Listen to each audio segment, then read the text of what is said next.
Welcome, everybody, to another episode of The Power of Story and Science, a biweekly program aimed at people who give technical presentations. I'm David Odie, your host, and I have an engineering background and a speaking background myself, so I love being able to have conversations with people about story and science and the intersection of those two. And that's why I'm very pleased this evening that I have as my guest Ray Mohr, a scientist and storyteller. You're going to hear more about that from him. And we're going to further develop the theme that there is a place for storytelling, even in the most technical of presentations, and that there is something about telling stories that just connects with the way our mind is wired. I'd like to start by asking you, Ray, if you would tell us a little bit about your professional background. Certainly, David. Thank you. Thank you for inviting me this evening. My professional background goes all the way from my employment right out of school in the Department of Health in Denver as your local friendly restaurant inspector. And I did that for a number of years and learned a lot about how to communicate the ins and outs of bacteriology to Greek restaurant owners and their concerns about making money. I left that job, completed my master's in public administration, went to work for the state of Colorado in the air pollution program at the State Department of Health. I was hired when Denver had the worst air quality in the country, even worse than Los Angeles. Wow. And part of the group I was hired with was obviously charged. I was hired as a scientist and planner to put together a plan that would address and clean up Denver's air. It's quite an adventure, but we actually got a number of successes over the years. And by the time I retired, Denver had cleaned up most of the dirty air areas throughout the state. And we were actually then working on cleaning up the national parks in the West. So cleaning up the national parks. National parks, yes. We think of those as having clean air and not being full of smog. Well, obviously there's more to the story than that. Yeah, well, the thing of it is, if you remember recently the dust cloud from the Sierras, they traveled across the ocean and impacted the U.S. Well, we have a lot of power plants and a lot of other factories and automobiles that emit pollution that stays up in the air and travels into the national parks. And one of our multi-state projects was to come up with a series of inter-coordinated programs between the states to clean up places like Yellowstone, Rocky Mountain National Park, and other areas in the West. They're all the national parks within a 10 to 20 year period. That's when I left. Wow. Okay. But in the interim, I also did a lot of part-time teaching.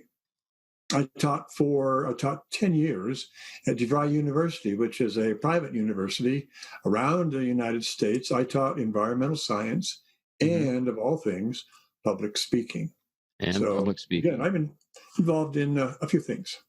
A few things, yes. And you're involved in Toastmasters, which is how I know you. Yes, that's right. Okay. I joined Toastmasters actually just after I started to work in the air division.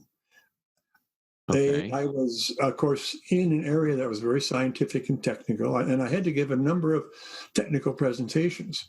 Well, one day a call came in from a school to come out and explain the air pollution problem in Denver. Well, I had studied enough so I could do that. So I went out there, and my skills and explanation were not very sharp that day, or I just got confused, and it was not a good presentation. Oh, no. The kids didn't seem to get too much out of it, and at the end, the teacher thanked me, and I walked out. As I walked out, though, one of the kids came up to me and said, "That was a good talk. If you keep at it, you'll really get good at it." And that was my motivation, and I continued to work at making presentations that were that taught and made the point that we needed to in front of our elected boards and officials, as well as communicating important ideas to local governments and citizens. And so when you're trying to communicate those important ideas to local governments and citizens, obviously there's a lot of scientific principles involved. Right, right. And you found ways to convey those using story? Oh, exactly, exactly. One of the, as a matter of fact, I started doing this as sort of one of my sole assignments in our office, was to be the lead person in going in and communicating with local communities, local elected officials about air quality issues they were having. Mm-hmm. In Colorado at the time, we were having things like pig farm and agricultural operation problems, odor, and that kind of thing, as well as towns in the mountains that were having problems with wood smoke and dust and all that sort of thing. Yeah. So yes, I had to go in and, working with my technical staff, explain to them what they needed to do to help us define the problem for them, but also explain to an average elected county commissioner what we were doing, what we wanted to do, what health standards meant in their terms, what the safe levels of pollutants, of which there were no safe levels, pollutants meant. And those were the kinds of stories and examples I had to develop in the job I was doing with communities. I see. Okay. And then you got involved more deeply in storytelling as a speaking communication form of its own. That's right. That's right. Well, I was always, as I said, I was always doing storytelling, although I didn't really call it that in my job. I just learned that people responded more to stories when I explained a problem and what other communities had done. But then I found out about a group here in Denver that tells stories to school kids, tells stories to seniors, and that kind of thing. And I checked it out and signed up. The group's called Spellbinders. They're mainly people who are retired, and they do go into schools and tell stories to kids, kind of an intergenerational thing where the seniors communicate ideas and old folk tales and legends to kids and talk about them, help them understand what where the stories came from and what they mean today. Okay, so folk tales and all kinds of stories for their not just entertainment value, I gather, but also for their cultural and historical value. Exactly. Yeah. And talking with seniors the same way. We have had a number of programs that I did with friends. We would go into healthcare facilities, and there would be a lot of seniors there, and we would tell them stories from the history of Colorado. Basically, when you learn to tell a story from, say, an incident in history, what you need to do is research all the details you can. Put the ideas together and how you think it happened, and then work that into a story that has all the important parts of a story. An initiating point, a conflict or a big problem, and a resolution.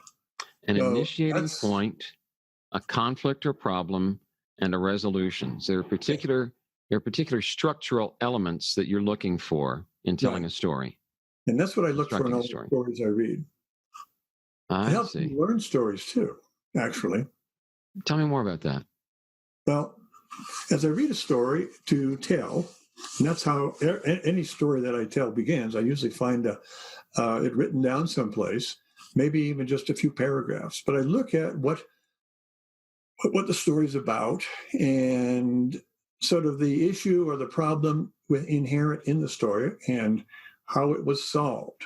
So I take that information and run it through the channels of my imagination and come up with a story. One of my favorite stories is not so much my imagination, but I have been struck over and over again by the observation powers and the imaginations of the early peoples, the Native American. Oh. And one of the stories I tell, and it's a short one, let me quickly pass it on to you, is a story of the star in the cottonwood. Star in the cottonwood. Okay. Yeah, if you take a cottonwood branch, the end of a not a main trunk, but if you take a branch off a cottonwood tree and you slice through it laterally at the growth ring out towards the end of the branch and open it up, maybe sand it down a little bit, you can see a star. Really? And, yeah, it's just like the star in an apple, but it's definitely a little star. And the question to me is, how and what did the native peoples think about that star? Well, the story, they came up with a story, obviously, a story that fit their religion. The Arapaho people felt that everything came from the earth, and I think everyone can understand that. In the spring, the grasses grow and all that sort of thing, and the animals and everything eat the grasses. It seems like a natural cycle to have everything come from the earth. True. Well, they felt that stars did too. And the stars were all kind of underground.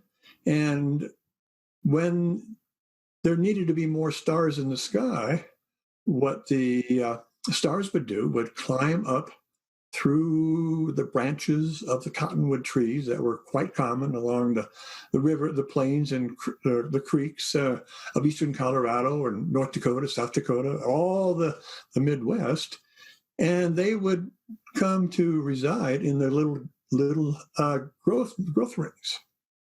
Well, the legend has it that when the great sky spirit wanted to have more stars, he or she, I guess she, would contact the spirit of the wind, and she would ask the wind for help. And the wind would blow one night. If you've ever been out on the plains during a windstorm, everything blows off the trees, and there's little branches and twigs of cottonwood everywhere. Well, the stars are sitting there in these twigs, but they still can't get out. So this is where the people came in. They have to help. So the storyteller, the shaman, would gather all the children on a winter's night, and the twigs had been there all fall, had dried up. And he would go out and they would find the twigs, and he would show them first where the star was. And they would all break their twigs, and they would know how to break the twig and release the star. And he would tell them, okay, let's all create our stars, aiming at a certain direction in the sky where there's no stars, and you will have your contribution to the heavens. At least that's the way I understood the legend. And that today, I think, is, if you look it up, that's what it's about. It's about imagining a solution to a problem and then developing a story that fits that. Now, we all know there's a lot of things that need now to be added to the story about the science of the heavens and all that. But given that they didn't have any instrumentation, any written language, sounds like it's a pretty good imaginative exercise to me. Given the challenge that they had to explain something that to this day to so many people seems so inexplicable, they came up with an artful way to do that. I like that story. In a way that involved the people, especially the children in the village. So they had a respect for the children, for the heavens. Wow, that's quite an interesting story. That's one of the stories I tell. And I really get excited. You can tell I get a little excited. You do. I can tell you enjoy it. I think that's one of the things that I enjoy about it too. I enjoy about it, but it seems to connect with other people too. I've always had a way of making something interesting, and I use that in storytelling. Use the power of storytelling to make something interesting, and I'm sure you've done that in your scientific communication as well. Ray, we're going to take a short break. Sure. Because I do have a word from our sponsor coming up. And when we come back, I believe you have another story that you would share with us.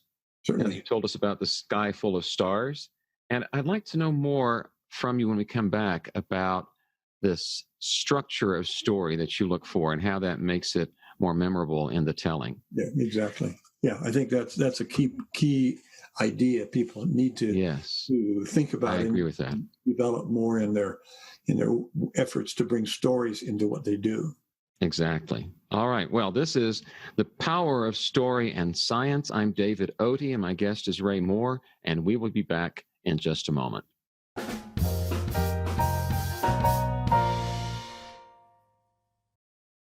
You are a knowledgeable expert, and you want your expertise to make a difference to your audience, but you can't see them engage their reactions.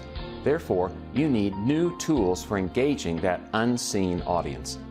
Hi, I'm David Oatey, offering you a way to pick up those tools. In my new self-paced online course, you will discover 3 ways to improve your story, 1 fascinating tool for hooking your audience's attention, and 8 details in your physical environment that will set you apart from other virtual presenters. Today's technical presentations are going virtual, and that means you can reach a wider audience as long as you understand how to serve that audience. So join me for the online course, Own the Virtual Stage. Confidently connect with an unseen audience. Just go to ownthevirtualstage.com for details.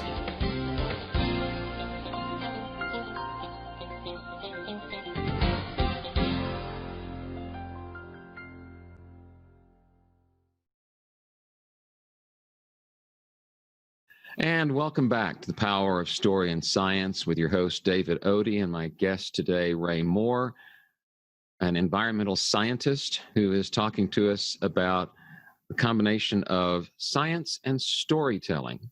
And we were just talking about the structure of stories and how that makes them not only more understandable for the listener, but also more memorable for the teller. How do you make sure that you're working an appropriate type or amount of structure into your stories, Ray?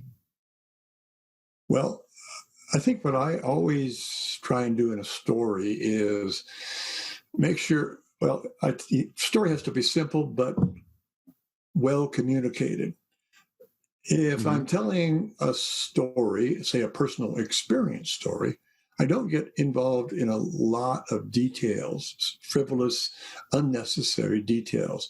I winnow it down to a basic idea. There's a story I've told in Toastmasters clubs about a camping trip my wife and I took over Memorial Day several years ago with a couple. It was a boating trip. And the boat blew away in the course of an evening storm and left us stranded. Oh, no. So that's the conflict right there. That's the problem. Right. That's also the initiating moment. How did we solve that? Of course, the solution was pretty simple, but we had to walk around this huge reservoir in eastern Colorado to get to where the ranger station was to initiate rescue efforts for our wives, who we left at the campsite on the other side of the lake. And we hope they still had some appreciation for us. Came back to get them after that long day of walking and then directing people back to our campsite. There is a little twist to the story. After we were rescued and on our way back to Denver, I did get a call from the ranger a couple of weeks later in my office phone, and he said, "Well, we found your boat." And it had blown away from where we had it on the shore and sunk. Well, it was just a small little rowboat, so they were able to get it out, and we went back up and got it. At the time, we were moving, and I had to leave the boat with my dad, who lived in West Denver, my dad and mom. It wasn't more than a couple of days later, somebody came by and stole that boat. The trailer. So that's where the story ends. I have never tried to get or own and do anything with a boat ever since.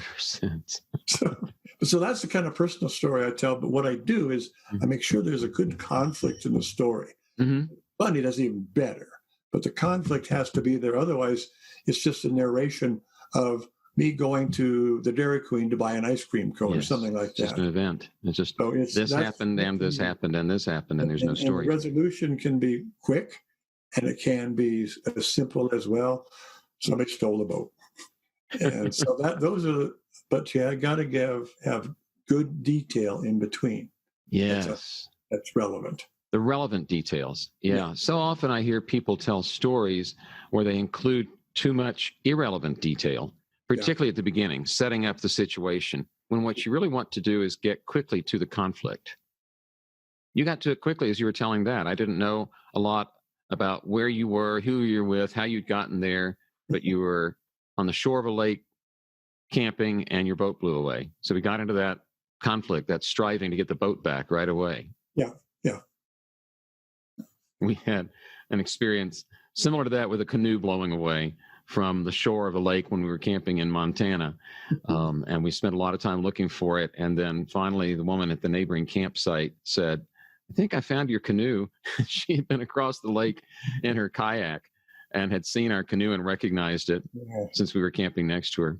And she managed to get her rope over the canoe and tow it back with her kayak. We were very I'm not sure how the game warden got the boat out of the water, but he said it was in about 10 feet of water in a little cove in the reservoir. Really? And he managed to get it up out of the water. All that effort, and then someone stole it. Someone stole it. I hope they had better luck with it than I did. Oh, I should hope so. Yes, or not. If you want. Maybe the boat is cursed, and they're hoping someone will steal it from them. Maybe so. Maybe so. So this idea that a story has to have a conflict and a resolution. When you're telling stories about, let's say, about the pollution problems that you were trying to address, sometimes I imagine you found yourself telling a story of something that was as yet unresolved, right? You're still trying to get to the end of this story. It seemed unresolvable. We have, as I said, we had the #1 air pollution problem in Denver. The brown cloud. Brown cloud, which was really carbon monoxide. It was kind of embedded in the brown cloud. And EPA was ready to come in, and under the law, they could impose all kinds of sanctions on transportation, on growth. And elected officials did not want that. So we did everything we could to get pollution down. One of them was a voluntary no drive day. Right. And and during the early phases, we went out to a lot of service clubs, Optimus, Rotary, to talk to the people there, the men, the women, about what this program was, what we were asking people to do voluntarily. And believe me, the questions that came back from that were pretty, I don't know, sarcastic. People were not receptive to the idea. Not too receptive, or they just didn't believe it would work. One fellow in a meeting in Littleton looked at me after I'd finished this presentation about how we really had to deal with carboxyhemoglobin in our blood and driving less. And he said, all this is trying to push a peanut to the moon. And I said, well, it may seem like it, but we got to do something. It's kind of like the starfish story, Yeah, that's right. I helped that one. Yeah. Wow. Interesting. So, your stories, some of them are personal, like your camping and losing the boat story. Some of them are adapted from culture. Some of them have to do with current events. You mentioned to me about a story having to do with a colleague of yours and a spider collection. It's a story, again, a story about imagination and ideas. Okay. Can we hear it? Yes, I'll try and make it very brief. I have a good friend who's also a storyteller going into schools and senior facilities, whose name is John Paul, and he's from England, and he works at the Museum of Nature and Science on some kind of scientific endeavor. But he has an office mate who is an arachnologist. She studies spiders. Her name is Pauline. Dr. Pauline, she was called. Okay. Now, Dr. Pauline loved spiders. I mean, she always had loved spiders, I guess, from the time she was a little girl. And one of her favorite activities on a weekend would be go out to some park or some some area and collect spiders if she could find them, take them back to her apartment and study everything she could about the spider, take notes and try to determine what it ate and all these kinds of things. Mm. And then she would take the spider. Well, she had a pretty large collection of spiders over time. Live spiders. Live spiders. In addition, she had a pet spider. A pet spider. She had a pet tarantula. Oh. And this was not, I have a picture, excuse me for going off screen. This is the spider. Spider. Spiders. Well, remember that a lot of people are just listening to this program, so describe to me what you were just showing. Well, a tarantula, of course, is an arachnoid. It's an 8-legged insect. This tarantula, it must have a body of about 4 inches, and each of the legs is about another 4 inches. So it's about an 8-inch across insect. Wow. Anyway, she had this as a pet. And she would exercise it every night. She'd take it out of the carpet and teach it yoga. Pauline was quite a spider lover, I'll tell you. And she even fed it live crickets. Well, finally, the owner of the building came to her and said, these spiders have to go. They're a health hazard. Oh, no. And Pauline went back to my friend Paul and asked for help because Pauline knew that Paul was the only one who could handle spiders. Mm. Well, she made arrangements for movers to come in to take all the furniture, and she and Paul would move the spiders, all in little glass jars or little plastic cages. So her solution was to move out of that apartment. Yeah, that's well, she was ordered to move out. She was ordered to, not just the spiders, she had to move out. She was evicted, and all the spiders with her. Oh my goodness! So she and Paul were beginning to move the spiders out when the movers, these big burly guys who move things, noticed all these spiders, and they basically refused to do any more work. Oh no! The spiders were gone, so they left. And they had to work out an alternative plan. Where it went to next week, the spiders had to be moved out first, and then the furniture would be moved out. And that was the way it worked out the next weekend. Well, Penelope, the tarantula, was in a big glass aquarium, the kind we put fish in, 5-gallon size. And somehow this terrarium was placed on the corner of a piece of furniture next to the door. Oh, no. Well, someone came in the door and, of course, knocked off this terrarium, and it went crashing to the floor. Oh. Pauline was in terror, and she ran over and turned over Penelope, and Penelope had about a 1-inch shard of glass stuck in the middle of its chest. Oh. And then Pauline did one of the silliest things anyone would ever do. She removed the shard of glass. Removed it. And the spider started bleeding profusely. Oh. You know that spiders have green blood. I did not know that. It's just almost exactly like hemoglobin, except in the metal ingredient, the metal part is, instead of being iron, which is what human hemoglobin is actually copper. So that's why it's green. Green, right? Instead of red. And she didn't know what to do. So one of the movers, who was pretty engaged this time, watching this whole event happen, said, "I'll go out and get our first aid kit." So he ran out to the truck and he got his first aid kit. He came in and took out a big Band-Aid and laid it across the spider. And everyone thought, well, maybe that'll work. Of course, it didn't. Pretty soon the spider was still bleeding. And no one wanted to watch that big spider die. And then my friend Paul said, I had the biggest brainstorm of my life. And he ran out to his car and got a bottle of super glue. Super glue. Super glue. Of course. Inspiration. And he came in and dabbed the super glue on the wound, and it closed it right up. Closed it up. Well, they all got everything straightened away and left Pauline to take care of her spider.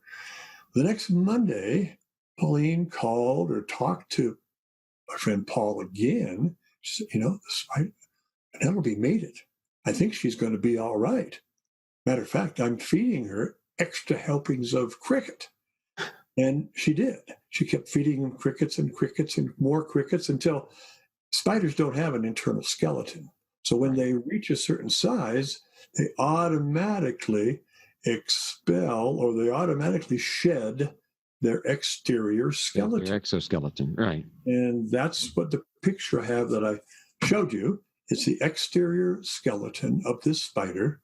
And somehow Paul was able to collect a picture, a little bit of orange, of green blood to show how it came from the spider. And Paul proudly gave me that at a meeting of our storytellers to tell us how this was his greatest moment of inspiration ever.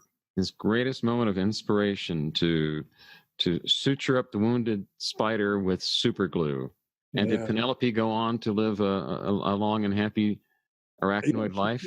He lived quite a while after that. I didn't follow those details, but the resolution, of course, she made it. She made it through the crisis. It all worked. The super glue worked. Wow. What a fascinating story. And quite a bit different from how the sky got full of stars. Yeah. And yet you can see observing the situation, having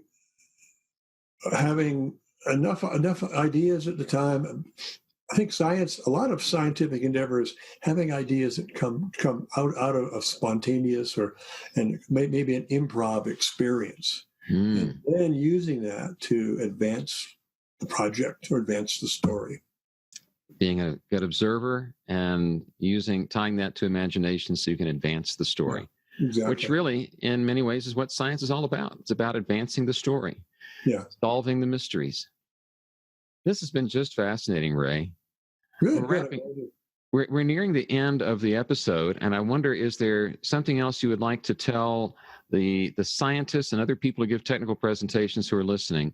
What is one thing they should take away in terms of marrying story and science? Well, the only thing I can say is tell you a quick story. I once went with my good friend, who I still tell stories with, to a meeting of dry cleaning operators. Dry cleaning operators. At that time, they were facing an amount of federal regulation to control their emissions from their facilities. Mm-hmm. Sure. So the local association had set up a meeting to hear from the EPA and the state on how to meet the regulations, how to be in compliance. How to be compliant, right. Yes. Well, the federal official, who shall remain unnamed, had brought one handout, and it was a one-page sheet of paper that listed all the federal regulations, the code of federal regulation numbers that applied, and there were about 20 of them. So one sheet of paper with 20 I don't have time to go through all these, so I'm just going to pass these out, and you can go read them and check them out. And this should help you be in compliance with the state regulations and EPA requirements. My friend Nick stood up after that, and he wasn't going to do anything like that at all. He's even more casual about science than I am, but he basically just told them, I want to help you. And tell me what your problem is. He passed out his business cards, and I can certainly advise you on the correct way of meeting the regulations. Most of the members in this group were Korean, and their English and their language skills were very, very limited.